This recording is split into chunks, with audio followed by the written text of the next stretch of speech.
Hello, everybody, and welcome to today's deep dive session. My name is Laura, and I am pleased to have you guys join us today on this, I surely can't say, hot discussion, because there was already a lot going on around today's topic before we actually started to dive deep into it here live.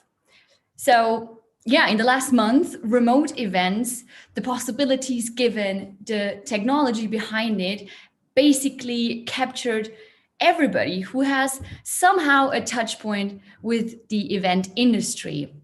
And we constantly kept learning over the past few months. We kept sharing experiences and we got used to the digital setup and the digital, this entire digital thinking. And in our deep dives, we kept discussing the question, are remote events here to stay? Or will we drop this development as soon as the pandemic is over? So remote events, dope or nope? That is the big question we're going to debate today. And my guests today, two men I both value a lot because they both know the event industry for years. And for me personally, always are initiators of thinking ahead, of pushing a strong individual argument. And they both have their take on this topic. And I'm really excited about where we're going to take this today. So welcome, Ben Costantini, CEO of Startup Sesame, and Manuel Kuhlmann, co-founder of Pirate. Manuel, Hi, where Laura. are you? It's just the two of us. Well, we can do it. Will you give him another second to turn on his camera? It says I cannot turn my camera because the host has to. There it does is. not allow it. You're good. We're with you. So the two of you, hi there. I saw there was already a big LinkedIn discussion going on. So I guess you guys already warmed up and you are ready to debate. Are you? I guess so. We had a good start on LinkedIn, I think. I think Ben is a little bit better prepared because he put out a big blog post. I hope that many people read it. Some really good points in there, Ben. Maybe you wanna start? Sure. Well, thank you, Manuel, and really happy to have this conversation with you today. I feel I have to do a little disclaimer, which obviously is not the right thing to do if you want to have a strong debate. But just for everyone to know, we love events. We love everyone behind them. Our mission has always been to support attendees, specifically entrepreneurs, for many years. And that's actually why we created Startup Sesame and all the story behind it. So I'm not going to do my pitch right now. I'll do it later, though. Yeah, do it later.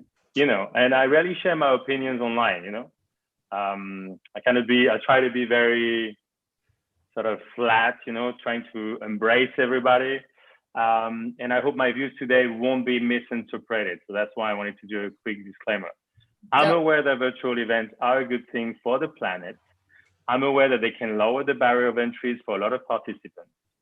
I'm aware that they are here to stay and that most physical events will now implement digital technology as part of their offerings. And that's a very good thing. When I got hired by ReadMeDem in 2011, that's the only time I was an employee in my life for 3 years, I was shocked, by what was the business model of trade shows, because basically you're renting space and it's extremely, profitable. And I was like, okay, but what's going on digitally? And even if the company is huge, it's part of Reed Exhibition, the biggest organizer of events in the planet. They own like 6% of the market share. Digital was there, but it wasn't really the priority because basically you're cannibalizing yourself. Just to kind of, this is where I come from. That way, hey, I just want to finish my disclaimer. I'm gonna done with this. You're taking away my talking points, man.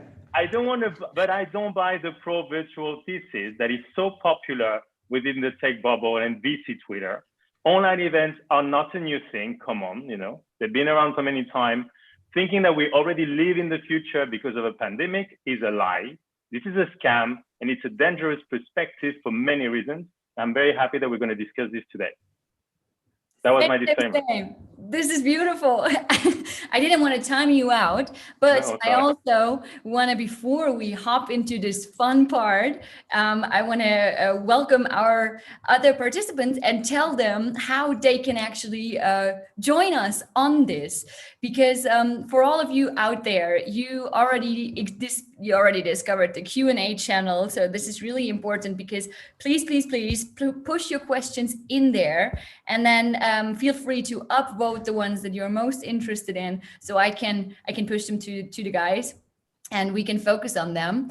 And I always say it, but since this is a debate, I even say it with more pressure. We'd love to hear your voices, because we know there are a lot of different opinions on this topic, and we know that there are a lot of interesting thoughts out there. So I would love to spice up this conversation with the two of them. Not that it's not getting hot anyway, but we'd love to spice it up. So anytime, feel free to raise your hand, use this raise your hand button, so we can pull you into this discussion and join us on this topic. But it's recorded and streamed, so just be aware in case you turn on your camera. Okay, so this was important to say, because I really love to do that. But yeah, let's get this started. I already said, we announced, there was a lot of buzzing. There they are, the two statements. There was a lot of buzzing on LinkedIn already. And Ben, you kicked it off with a blog post, which was brilliant. And yeah, facing the two statements of you, your position, Ben, you shout out, in their current form, remote events are a threat for entrepreneurship. And Manuel, on the other side, pushed the statement, the future of remote event, or the future of events is digital. This will fundamentally change the landscape of events in the next years. And when I was looking at that, seriously, I first had to laugh a little, because it's obviously that you're both on a different spot in time, right? So Ben's statement is totally looking on addressing the here and the now. And Manuel is thinking about what to come with his statement. But Ben, I want to give the word back to you, because I read your blog post, and I know I love the wording that you used. You zoomed everywhere, you zoomed in, you zoomed out, and I kind of can relate that you're tired of this, but still a threat. Maybe you help us, follow your mind on why a threat for entrepreneurship. Yeah, sure. I don't know if we can share the link, because I see that we have Q&A, but I cannot see a chat myself. So if you want to share the link, or I can do it, basically to the article, to the blog post.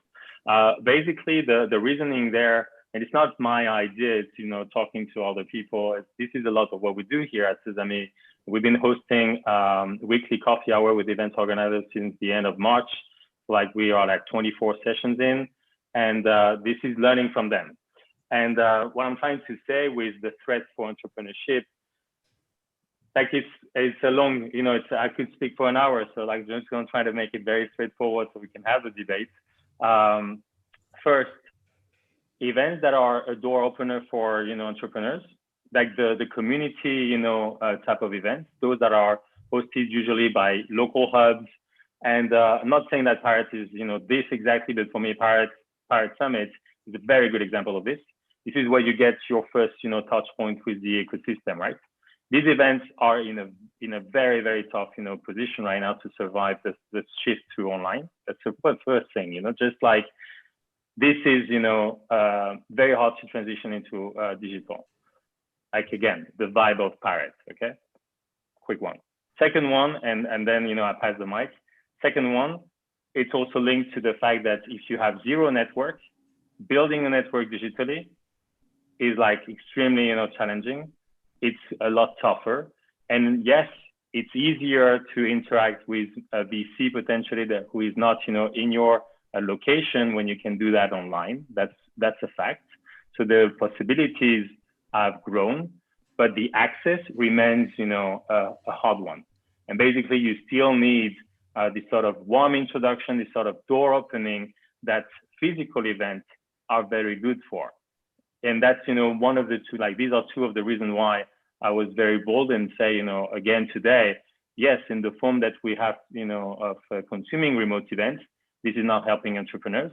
And we have another article on Selected that you can read from our Russian, friends, who said that there is right now correlation between the number of events decreasing in Russia and the decrease of investment.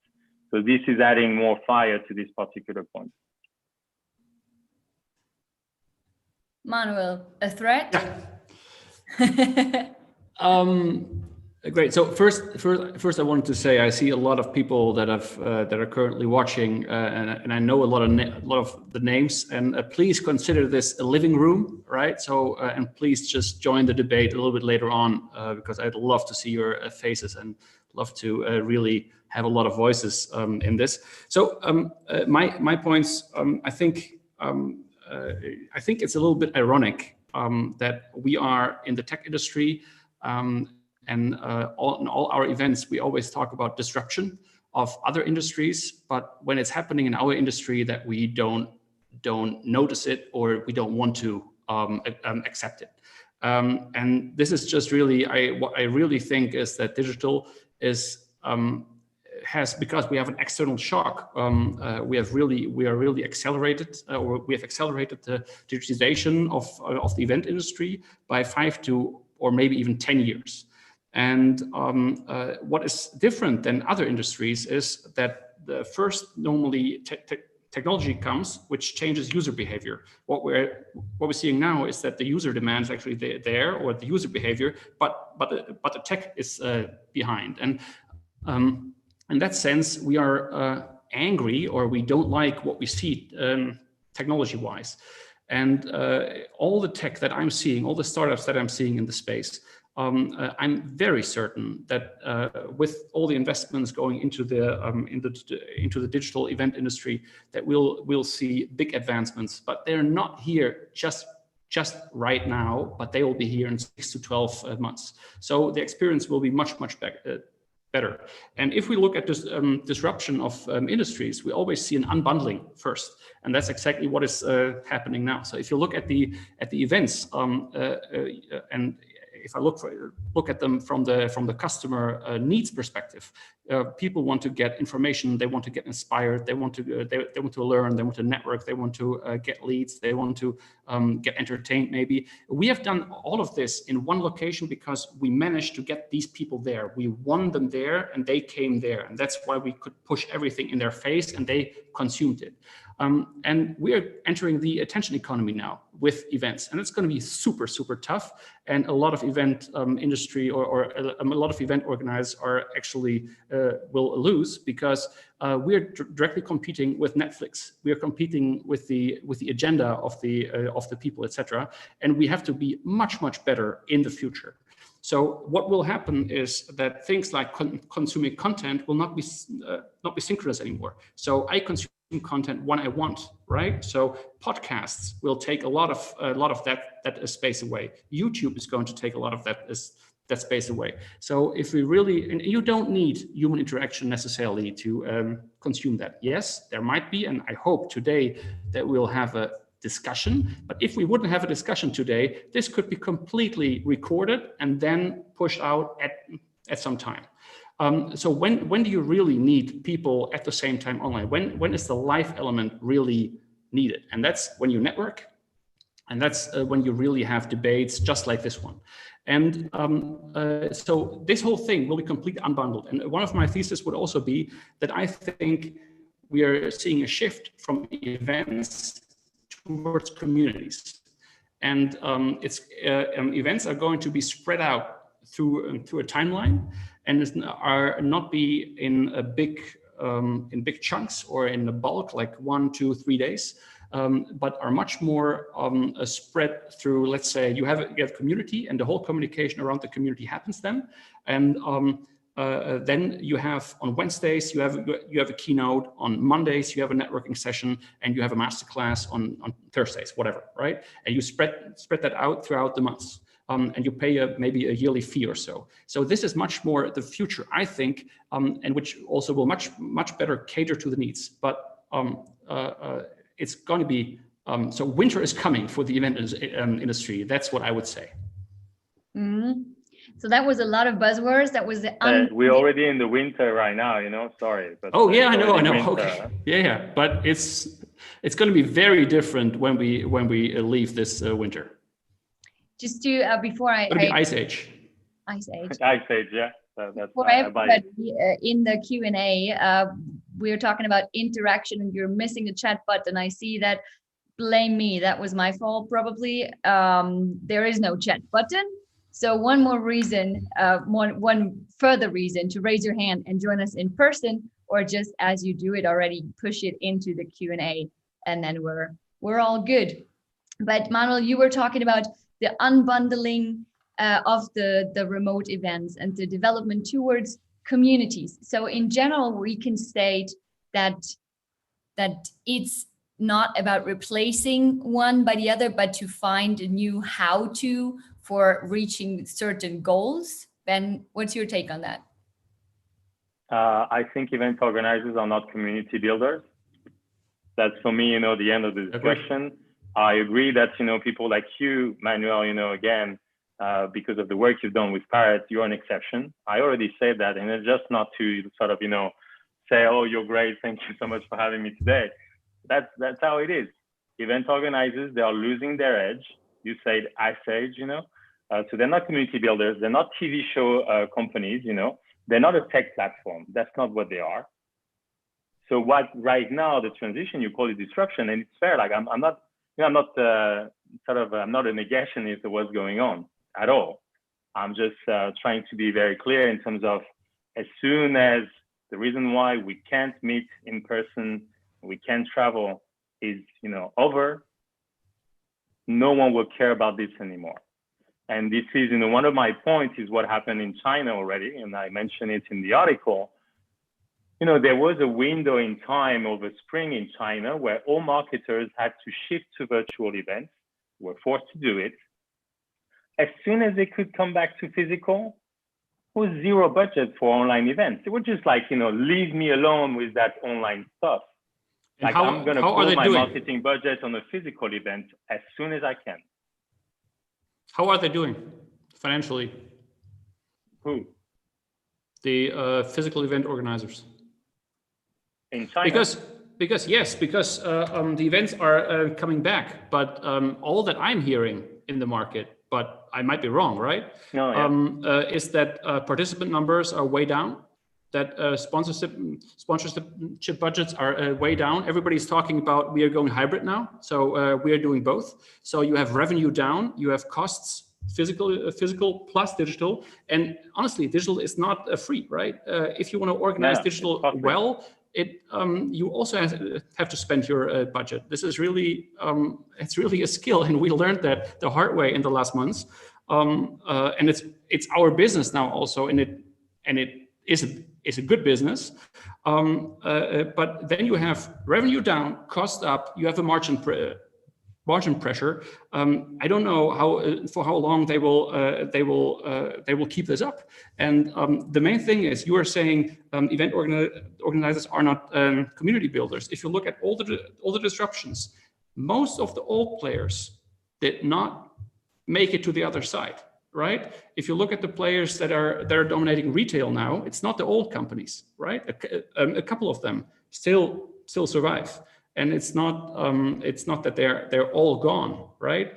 But they are really going down in their market value, or however you calculate it, their revenue share or so. And new players are coming up. The same thing will totally happen in the event industry as well. I agree with you, Manuel. But quick question for you. Then are you happy that Hopin, for example, is capturing the value of that industry? Is that what you are telling event organizers and the hundreds of thousands who have a job thanks of that industry, and all the millions of companies that rely on physical events to happen to trade business, that it's fantastic to have a company like Hopin fundraising basically the amount of money that all our partner events do on 5 years at a valuation of, like, let's say, a third of the entire event industry. Is that really what we are praising for a tool that is bugging? Okay. But you know what I mean? That's a different discussion, right? But it's linked, because you talked about the shift for retailers. You said traditional industries, retail, for example, losing their edge, in front of Amazon. Ben, totally get it. So right now, I say this from a totally neutral, like an analyst position, right? Am I happy that Amazon is dominating the retail market? No, I'm not. But that's what happened. That's what's going to happen to the event industry as well. That's what's going to happen, right? So let's just face the music. So how are we going to dance in this new industry, right? Let's stick with the money. Let's stick with the money, because Robert pushed in a good question, which I was also thinking of, and we were all thinking before as well. We're on one page that with remote events, you generate less money as event organizer because the tickets are cheaper and everything. But on the other side, when we look at physical events, that keeps the event cosmos kind of exclusive for the people who can afford it. Robert stated, what about the people who cannot afford the time or money to travel to these events? Events have big cost. Events big cost is travel and venue, both of which are free in virtual. So on one side, we have the less money generated from our perspective as event organizers, but for participants, it's also a brilliant opportunity, right? To reach a market that we didn't reach so far. And wouldn't it be like a kind of a gatekeeping if we say we go back to physical only?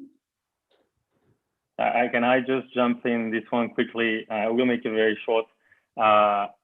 This is lowering the barrier of entry for the companies that are organizing events as well.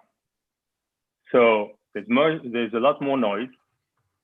You can filter, like at least when you had to travel, there was a filtering mechanism, not only on the participant side, which I agree with Robert, that could be a bad thing, but also on the organizer side. Not everybody could put out, a great, physical event. Now this is over. Anyone, with a brand, especially corporations, can go online and do their online thing. And so you basically have this huge amount of events thanks to virtual. And it's like Netflix, Spotify type of thing. So basically you have a huge amount of, noise. How you filter this, right? This is what we're doing right now, like the Selected by Sesame that we launched. So I'm pitching my stuff again. We cut that, shit, we make sure that we filter the noise. So just to make it clear, yes, cheaper for participants, also cheaper for organizers to join the party. Fair enough. It's going to be a big, really a long tail there, and you're going to see the same effect like with all digital transformations. A few big players that will dominate the market, and then a huge long tail. That's what's happening, and that's what's happening also on platforms like YouTube, on Twitch, etc. And I think, we had the debate, Laura and me, and I don't want to go into detail because that will really derail the discussion. But what even is an event, right? What is the factor? Because on Twitch, I have interactive moments, right? Is that an event? Is that the future of events? And I can attract an audience of millions, right? We don't know, to be honest. Is it only what we think is an event, how we are used to our industry where we play, or should we think this from the customer perspective? And that was my point of view from the unbundling thing, that I take this from the customer perspective, because we are operating, or we are really entering the attention economy now. There are very different dynamics there, very different dynamics. And if you cannot play that market well, you'll have a hard time. And also Robert posted a question here about Netflix doesn't have a chat, podcast, etc. And that's exactly the same thing. So do we need that as an event? So Netflix is not an event anymore. Yes, I might agree. But if nobody's sitting in your keynote, but is watching YouTube or listens to podcasts, you still lose your audience to that other medium, to that other channel. And the customer perspective is, I get the same content and I got the same need fulfilled and the same benefit and the same value that I might have gotten in a certain event. Just I want to add one particular point about what is an event. I actually wrote this down myself for this debate that we're having today. because one of the conversations we're having very early on back in April with sponsors, like people who, in particular one who spends like 2 million euros a year in events, and they back then probably their mentality has changed as well, but they were saying that for them online events are not events. Not saying that it's not a valuable, investment in terms of marketing and like a good channel to engage with their audience and reach certain goals, but they wouldn't consider that as an event. And I agree with you that the customer behavior is a lot slower than disruption, etc. Like totally agree with that point, and I believe that most event organizers, apart from the ice age and the disruption they're facing, not all of them, but let's say that a good amount of them will have a great opportunity as well. Like if they manage to sort of surf that wave. But coming back to the definition, I really like one particular way of defining this that is very technical, that maybe it's old, but it's really fitting in how I would see events myself. And this is, linked to a moment in time, a location, and people who have a sort of a common interest, right? And by having those factors, coming together, because we are humans, right? It has a special impact on society, economy, et cetera, and that has been measured by, researchers in management science, et cetera. So not me, but it's really like what I'm talking about when I like strong about events and I come here to this debate, like, yeah, let's fight.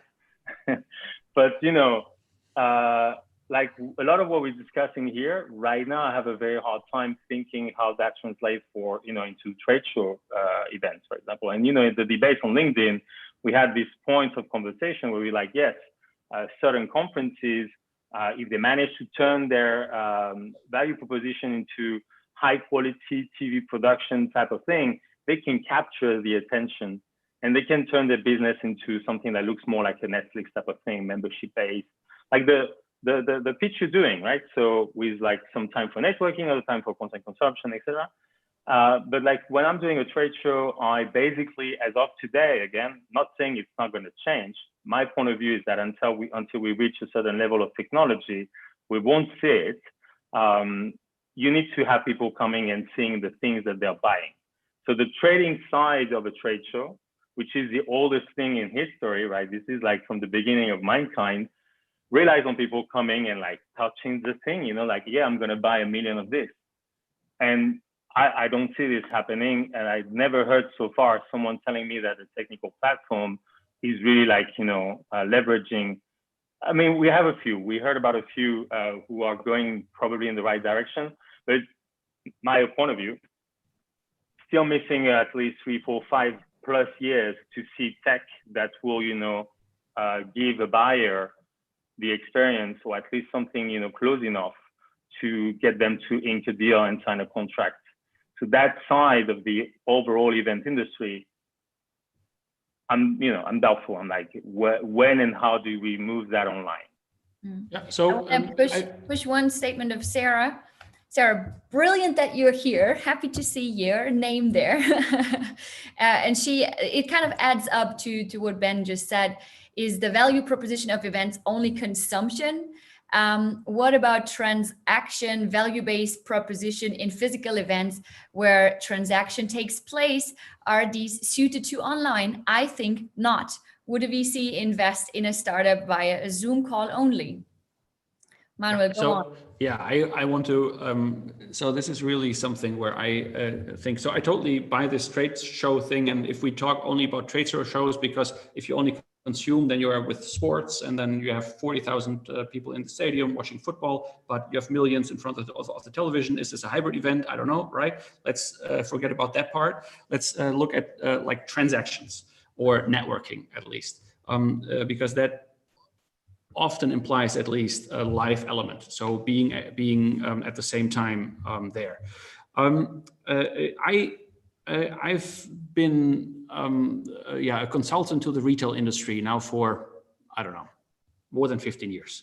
And I've heard the same arguments that I hear here about retail. I bought my first used car online in 2011. I bought my second one in, I don't know, 2015 or so, used. Never saw the car. They were both cars were delivered to my front door, and that was it. Amazing experience. 2 startups. Know the founders. It was just brilliant. Just really, really amazing. And I don't know what you guys buy online, but I heard nobody will buy shoes online. Nobody will buy technical equipment online. Nobody will do this. I heard the same thing. Like everybody will always buy in desktop, because with mobile you cannot buy stuff, right? Because it's way too small. You cannot do it. Now everybody is mobile. I think it's like 70% touch at least right now, maybe 75. So this is just really something. Convenience always wins, always. So everybody will move towards convenience.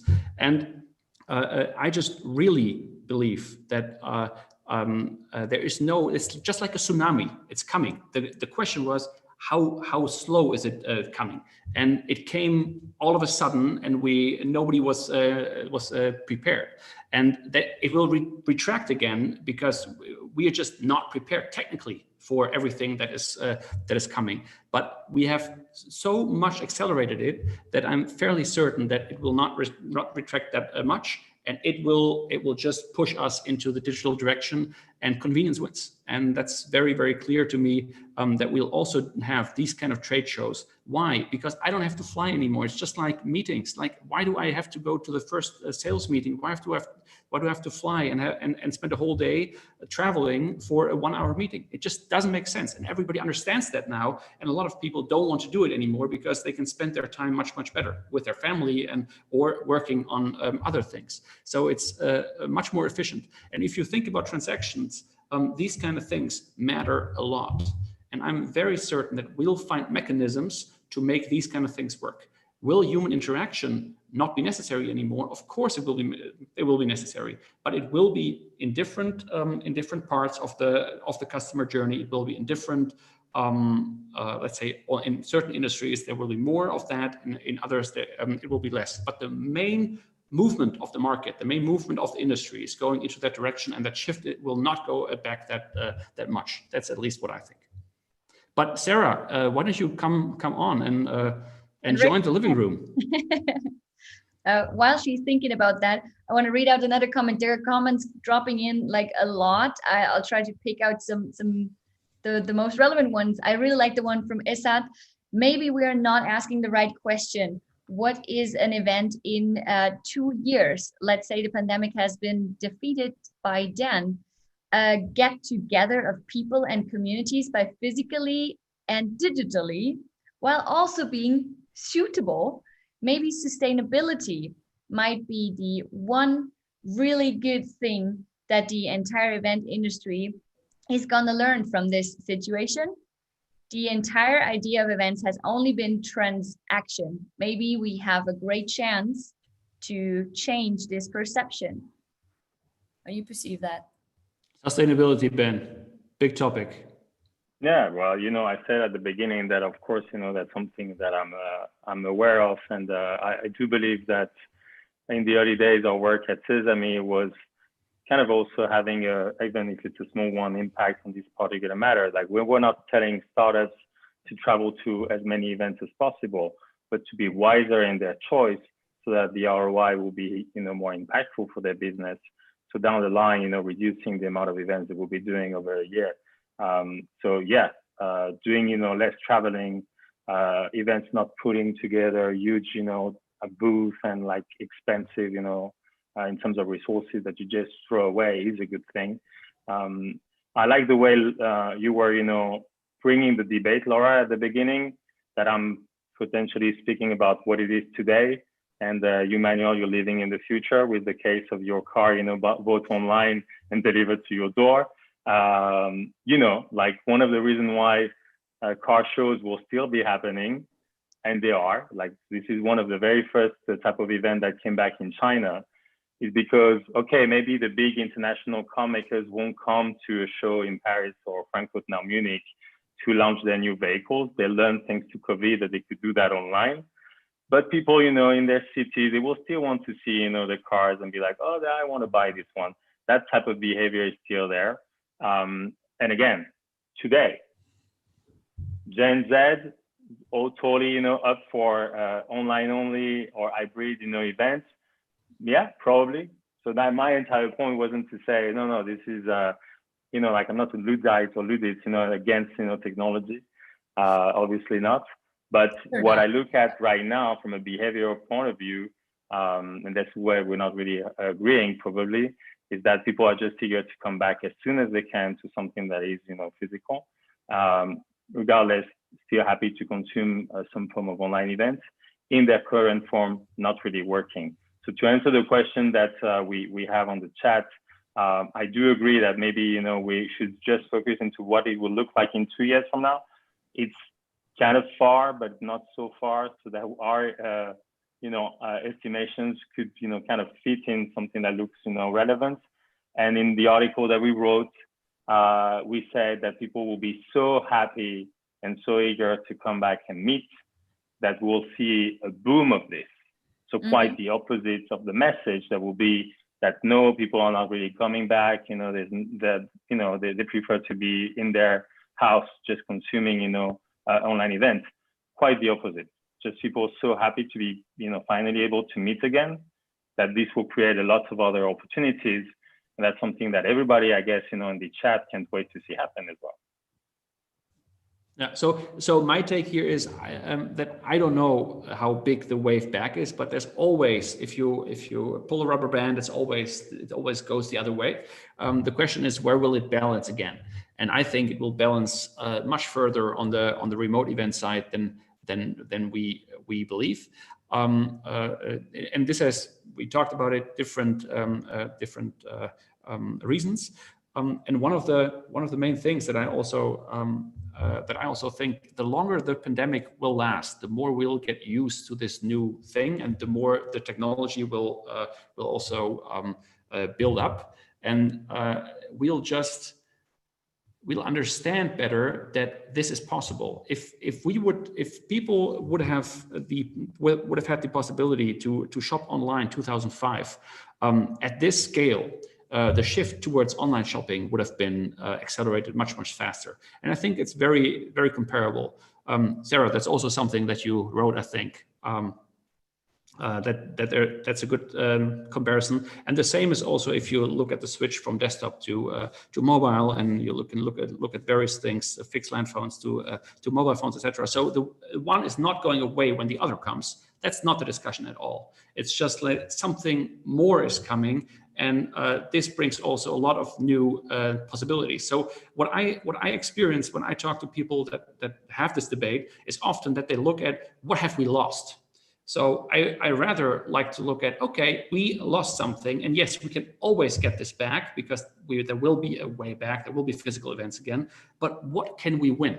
This is a much more interesting discussion for me, because digital brings a lot of opportunities. So much better accessibility. You can access from anywhere. When we had Pirate Live, maybe Laura also has some more insights there.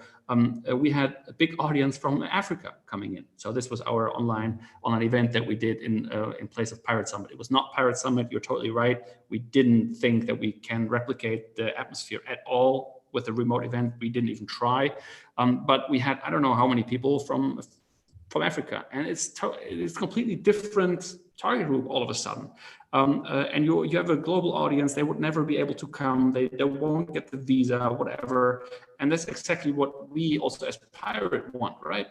To bring exchange into these kind of ecosystems and across borders. So that makes a lot of sense there's a lot of opportunity that we wouldn't have grasped if you think now, okay, how can we really work with this, and how can we engage these audiences? What can they also bring to the table?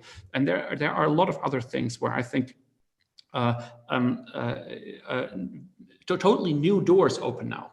And we just have to see them, and we just have to seize them. So in my view, this is the time for the entrepreneurs, right? Remote events, this disruption opened so many blue ocean markets all of a sudden that entrepreneurs can now really shine.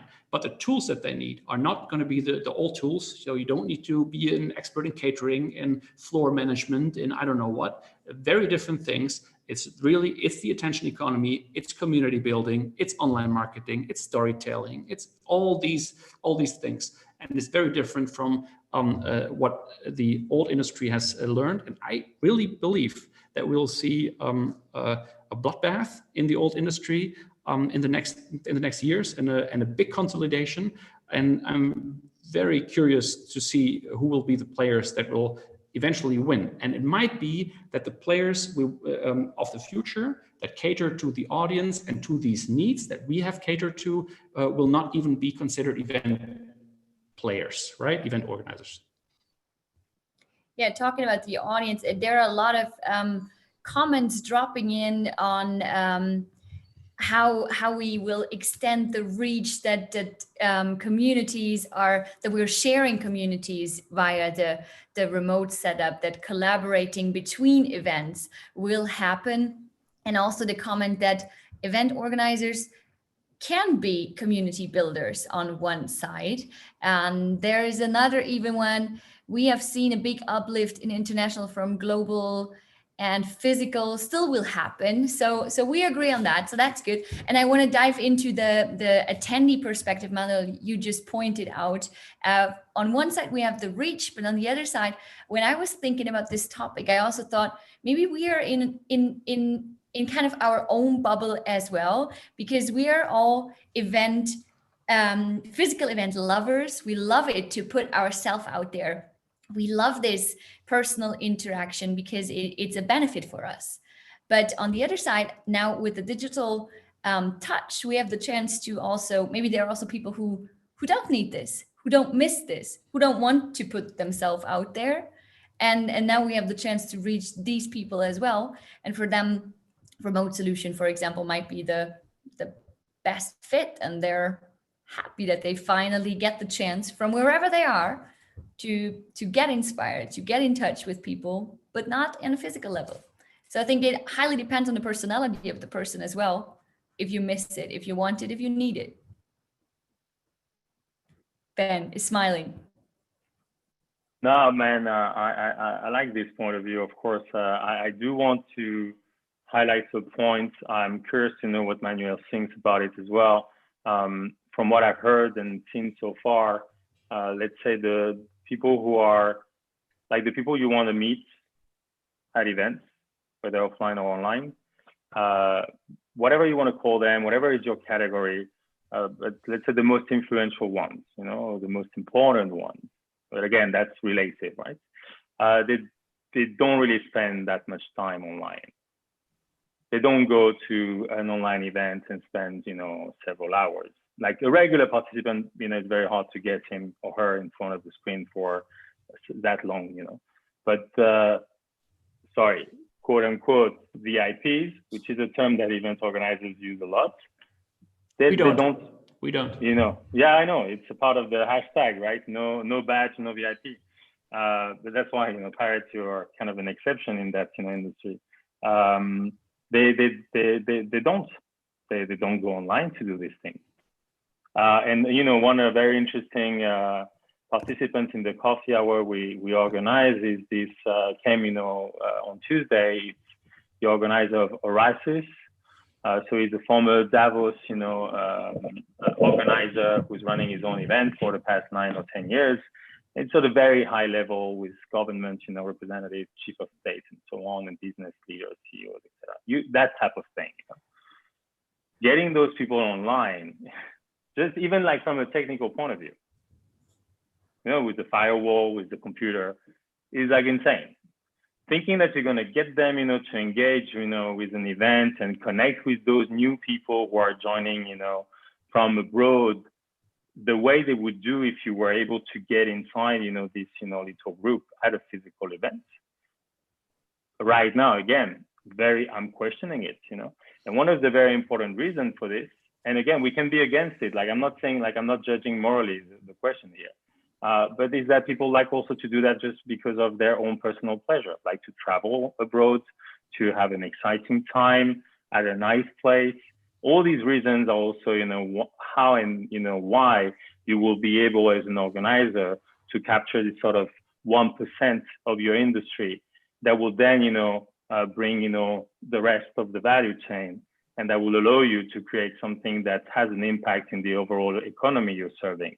Again, I agree, old business model, old ways of doing things, as of today, and looking into the next few years, doubting that you can, move them online as easily you can do it with casual, participants to an industry, or people who are very eager to network and capture leads or connect with investors. So this is a very important point, I think, to keep in mind. So I would argue against that. It's really the perspective, right? I'm again thinking where the puck is going to go. So I heard the same thing 2005. Nobody's going to pay online with their credit card, etc. Of course, right? Things people didn't know how to do it. People were afraid, etc. People will get used to it and will warm up to the idea, and at some point it will just be normal, right? 5 years ago, people said, "I'm never going to put a speaker into my house that always listens to me." Now Alexa is in every living room, right? So behavior changes because of, again, convenience. It's just always convenience. If it is convenient, people will do it. People will share their data. People will whatever, right? And what was the other point that you said? The first thing. Okay, right, that the VIPs would be coming. So I think exactly the opposite. There's a big opportunity for the opposite, because if I do a local event, I don't know, in a small city somewhere, I will never get a big speaker over. But what I could get is 15 minutes, maybe pre-recorded. Okay, get it. A keynote from an influential speaker in your atmosphere, in your industry, right? And maybe I can also sign up a speaker that I maybe even pay for, but for him or for her it's a lot less effort for an hour, 50-minute keynote, 45 minutes Q&A, or you enter our chat roulette, whatever kind of business roulette kind of thing, and speed network with participants, and we pay you a certain fee. It's only an hour out of your day. You don't have to move away. You just have to be there 50 minutes early to do a tech check, whatever. So I think the opportunity there, the upside, is a lot bigger than the downside. And I agree. There are a lot of people that want to go out, they want to travel, etc. I'm not one of those people anymore, to be honest. So if I speak somewhere, I rather speak at many different events, right, than travel a lot, right? So that's my trade-off. So tomorrow I'm speaking in Latvia, right? But from my living room, and I love it. It's amazing. It's great. Well, that was the point with the personalities, right?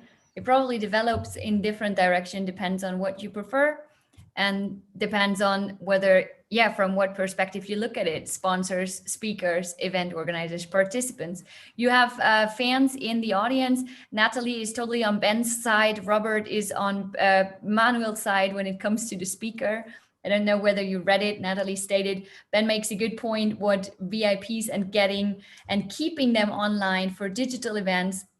We did a few events with these sort of people for our accelerator program, and it was incredibly challenging to keep them engaged online. They would come to participate, do the keynote, and jump out. And Robert gave you Manuel some credits on the point with the speaker. So because panels are maybe somebody wants to join the living room here. They're shy, but panels are about to be not most panels are about to be boring. Anonymous. Daniel, why? Some people want to come in, right? I will join.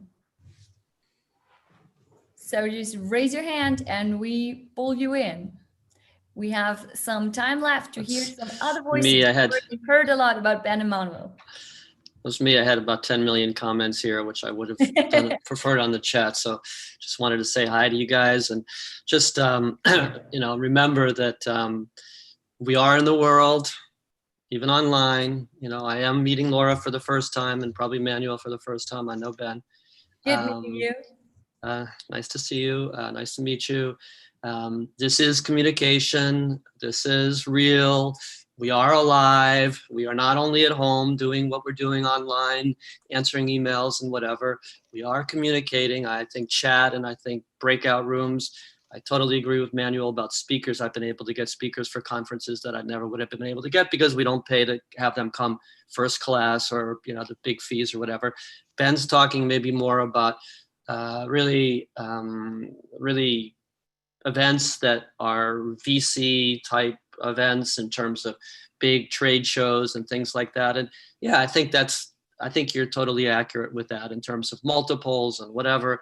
But most of the events that are the most interesting are the ones that are actually community builders, that actually have interaction. That's why Meetup has gone down, gone up, back up a little bit lately, but you know, that actually have this kind of intense communication, and that Ben even said before, can change the world through this kind of communication. But this is better than not being here, in my opinion, you know, and even just listening to you guys without being able to send a million questions and answers is better than, you know, doing my own thing. So I think that whether you call it an event or whether you call it a virtual session or whether you call it an interview or not, Manuel's point about this being the de rigueur fact of the matter whenever COVID is, you know, diminished is absolutely going to happen. And, you know, yes, there will be only physical events. Some events maybe they don't want people from Africa to come in or people from all over the world to come in. And maybe VCs will value them differently than a startup event or a disruptive event. But you know, it will absolutely expand to include this, because I can't be in Brazil and India in the same day. You know, it's just physically impossible. But online, I have been many times. I am every single day, pretty much, not necessarily with a panel, but in terms of communication, which is what we all do 24/7 or whatever, mine's when we're sleeping. You know, it's what we're doing. We're communicating around the world. Think about, you know, when I started, it was telephones. I had two telephones all the time because that was what we were dealing with. Now it's computers, and we're dealing with people all over the world all the time. And that's what you have to do if you really want to be a successful event. And I agree, environmentally, it's more sustainable. Time-wise, it's more sustainable. You can pick your shots, like Manuel said, he's in Latvia tomorrow. And it's kind of a fait accompli that this is going to happen. I don't see any way that this is not going to happen, that we're going to add digital to physical. And, you know, you could only have an only physical event. And yeah, I love physical events, but I also like to be able to meet Pirate over there and Laura. So I'll shut up and let whoever. No, you're on the standpoint. Talk. Remote events are here to stay. Robert, thank you so much for your voice and your position. We have another guest, Daniel. Hi there. You're even there with video. You're dressed. Awesome hoodie. And I hope you don't feel underrated or something. That was not on purpose. I didn't hire him to enter this discussion or something. What's your point? What's your take on this? Ben mentioned a very, very interesting fact that an event organizer is not a community builder. My hypothesis would be that in order to survive the physical event disruption, maybe you have to be a community builder, but not an event organizer. So I think there's a big difference in why I join events. Like, is it a very, very early stage where I just want to get inspired and start my startup? Or is it 1,000 people business where the senior sales agent is looking for the blue ink in a pen? And I think in this interaction, well, A connects to B and everything is fine. But in order for startups, and this is where I agree with Ben, is I see a big threat for entrepreneurship because we're crossing borders, we're disrupting things, we're doing things never done before. And for this, I need people I value and I have interacted with. There is a difference in people I meet in a chat, or maybe I drank 5 beer and enjoyed Burning Man. I never forget that, but I might forget the chat roulette. So I think maybe the hypothesis is that we will split apart. We will have the consumption events where it's cool to be digital, where I only consume stuff. Like I had before I joined this, I had an event on medical regulation. There is no need to meet the people. I just want to get the know-how. But if I want to have people I want to disrupt the planet with, I have to have human interaction. And Manuel said, well, people couldn't imagine to buy shoes online. So my question is, can you see people replacing human interaction online with not having a Burning Man? Like, I think we're splitting it apart and we're hurting ourselves if we talk about the event industry. I think we should talk about A and B. And we're getting a couch lounge room atmosphere now. You know, It's I wanna always reply to and this rather than quickly. either or, though. It's always and. The world is I just and, want it's to not reply either. to this quickly because again, like, I'm sorry, I'm just pitching my, stuff, right? Online events are like online sex, period.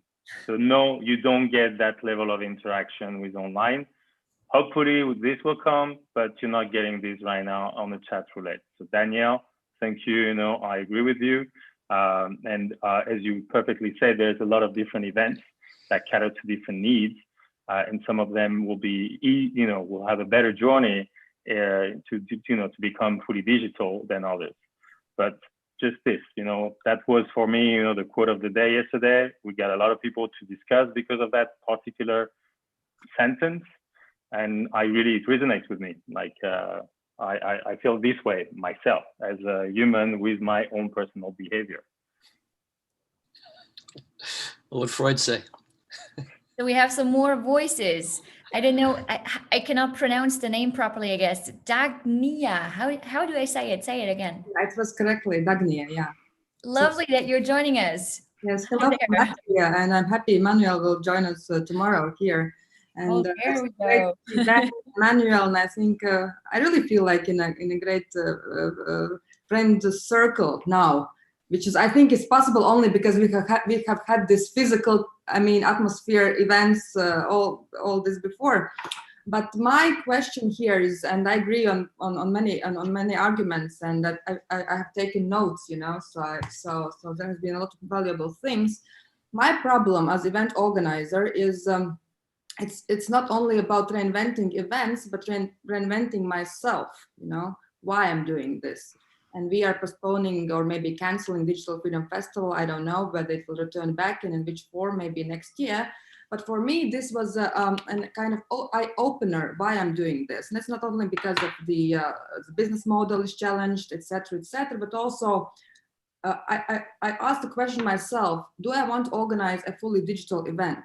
And I understood that no, it's not, maybe I'm not ready, but maybe I'm just not I have not convinced myself of the, I'm doing a lot of events for the customers. I'm having my own PR agency, but as event organizer, myself, my value was, community interactions, this ideas.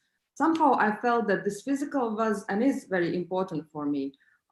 So I'm still struggling why I'm doing this and if I'm interested to make it in a digital version. So let's see. Maybe after this cold winter or after ice age, we will be forced to reinvent also our kind of purpose, why we are doing this. Maybe I can quickly say something about this here because we are really in the middle of this. So we were an event organizer and we did maybe 10% of our revenue for other parties. Everything else was just our events. Now it's the exact opposite, and we have a big issue with purpose right now because everybody that worked here for a reason. Now we are a remote event agency and we are pretty good, I think, and it's going pretty well. And we are hiring, etc. But we have to reinvent why we do what we do, right? And how do we keep the pirate spirit alive? So it's a big issue, definitely. And we're a lover of physical events, but kind of fell in love with remote events as well. Natalie, good you're joining us. Hi, everyone. Thanks so much for hosting this conversation. Good to see you all. I have a question I posted earlier, and it relates very closely to what Dagnia said about Digital Freedom Festival. Are we going to host it or not? I really hope you do host it in some way or form. But my question is about really the viability of online events and physical events. We all want to get back to the physical, but here in the UK, we have another lockdown we're under. We don't know when that's going to be possible. So my question is, physical events have always a thin margin, even in the best of times. And we really need the buy-in from corporates, from sponsors, from public authorities, whoever is helping to support these events. So will it be possible, do you think we'll be able to get that corporate buy-in when it comes time for the physical events to come back? Or will the corporates have already shifted their priorities? Ben, I know what you're going to say is, well, the trade shows, they're all going to be going on and they're coming back to the events, but maybe corporates will find a different way to complete their objectives without having those physical events. So do we think that's going to come back? Will it be possible to sustain until that time comes that we actually can all get together again? What do you think about that? I'd love to hear your thoughts. Big question to the end.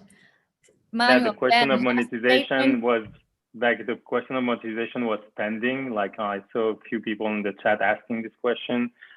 We didn't say anything about the fact that online events, attendees are expecting them to be free, because it's online content, same as we did with music when Napster and so on. So this is a very challenging, particular point. I know that you can also get them to pay, but that's another story.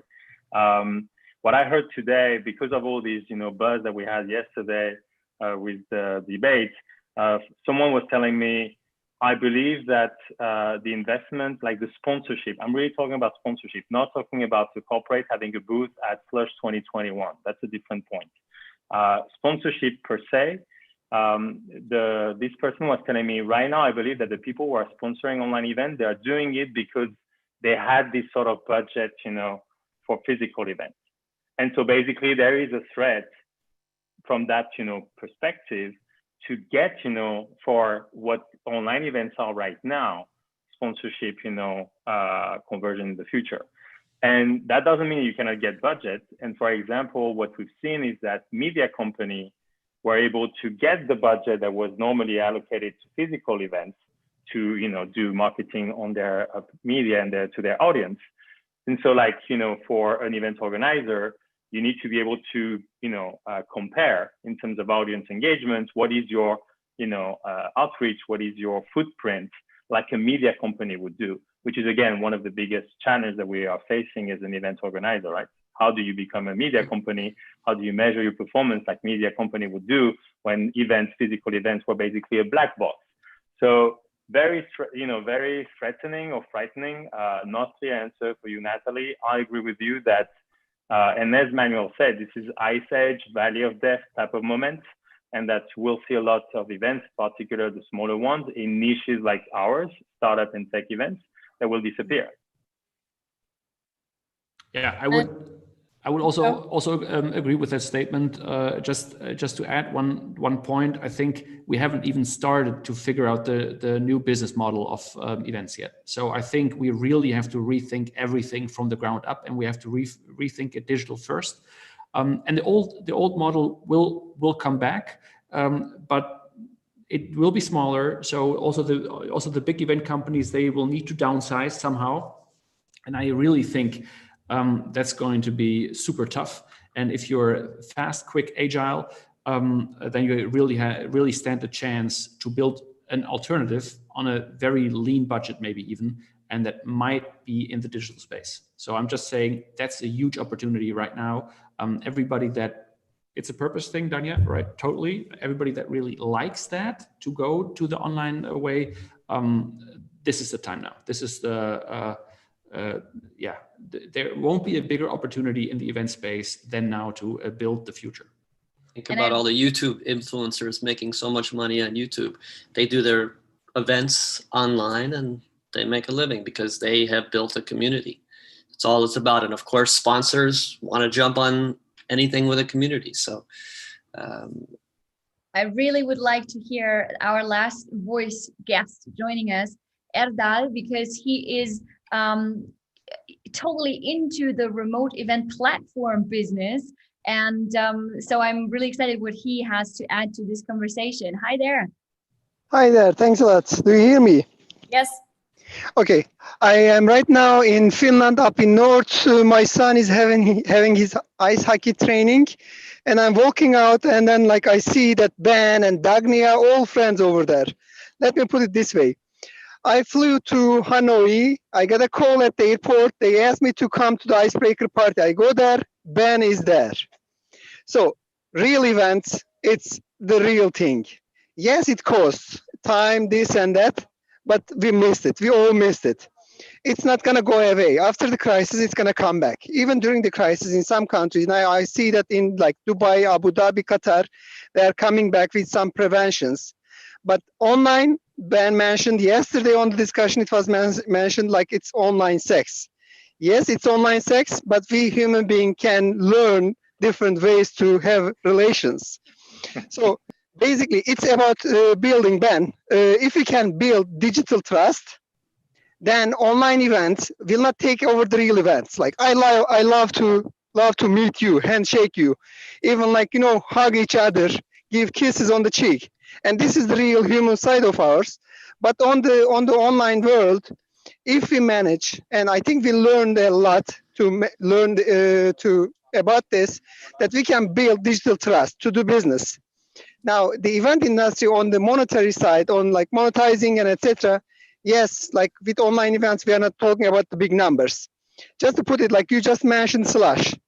In November, nobody in the right mindset comes to Finland, to Helsinki. Slush was bringing around 25,000 people almost, with all the support people, this and that. Hotels in the summertime, in the touristic season, are empty in Finland, and during Slush, the hotels, the restaurants, everywhere is fully booked. So like real events is not just the event itself. It creates a huge economy around it. Like the city of Barcelona lost billions of dollars, euros. So yes, it's gonna come back. And what I see from this discussion, like online or real event, what about hybrids? Like I see that the future is gonna be like, in a couple of months, more months, we're gonna be talking about hybrids. Mega event, 100,000 people, I don't see it's gonna happen. I hope it will happen, but I don't see it's going to happen.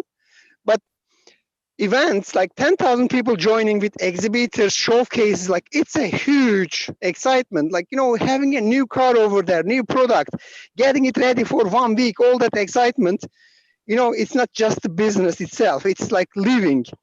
And now with the hybrid, we can make easily build up, show it to the real people, and then globally showcase it to everybody with the proper technologies, maybe 3D cameras, more than one, like maybe 10 cameras installed on our booths and whatsoever. So, and I think Dagnia, I miss you. Ben, I miss you. Laura, hopefully someday we're going to meet each other in face and others too.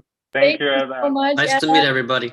That was, I guess we already got the topic for our next debate, hybrid events. That's someone we can take on as well.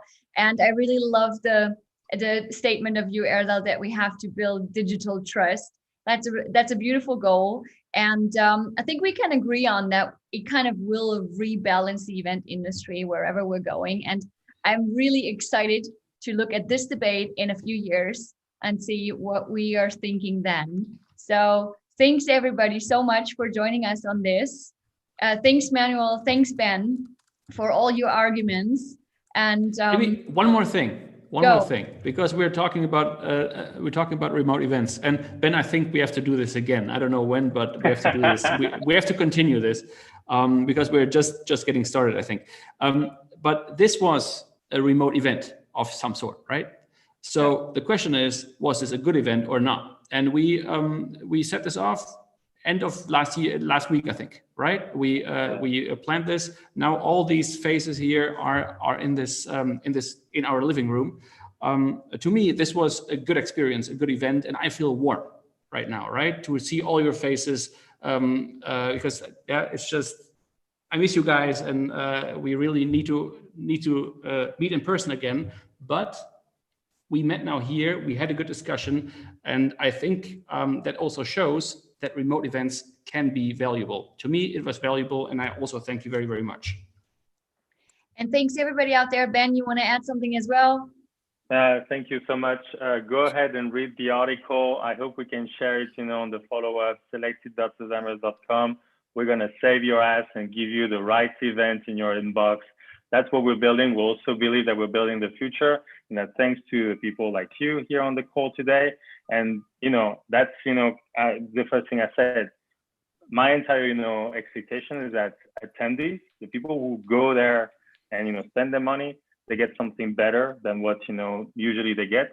So if remote events are able to live to that level of expectation, I'm in, right? Great. Okay, we close with these words. Oh my gosh. Thank you, Laura. Thank you, Manuel. Thank everybody for joining, and take care. Have a lovely evening wherever you are. Thank you.